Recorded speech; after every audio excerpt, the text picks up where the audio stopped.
ব্যক্তিত্ব আর আত্মসম্মান এমন দুটি জিনিস যেগুলো একবার ভেঙে গেলে সম্পর্কের হাজারো স্মৃতিও মানুষকে আটকে রাখতে পারে না। মানুষ রাগ করে, অনেক কথা বলে, অভিমান করে, অনেক দূরে সরে যায়, কিন্তু আত্মসম্মানে আঘাত লাগার পর যে নীরবতা জন্ম নেয় তার কোনো শব্দ হয় না। তখন মানুষ চিৎকার করে বিদায় নেয় না, কাউকে দোষ দেয় না, শুধু ধীরে ধীরে নিজেকে গুটিয়ে নেয়।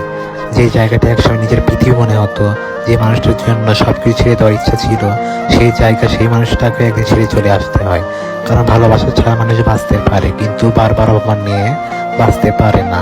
সবাই ভাবে মানুষ বদলে গেছে, দূরে সরে গেছে, অথচ কি বুঝতে চায় না কতটা কষ্ট পেলে, কতটা অবহেলা সহ্য করলে, কতটা আত্মসম্মানে আঘাত পেলে একজন মানুষ সেই জায়গা থেকে চলে আসে, যেখান থেকে চলে আসার কথা সে কোনোদিন কল্পনাও করেনি। কিছু বিদায় রাগের কারণ হয় না, ঘৃণার কারণ হয় না, কিছু বিদায় শুধু আত্মসম্মান বাঁচানোর জন্য হয়। আর সেই বিদায়গুলোই সবচেয়ে নীরব, সবচেয়ে কষ্টের আর সবচেয়ে চিরস্থায়ী হয়।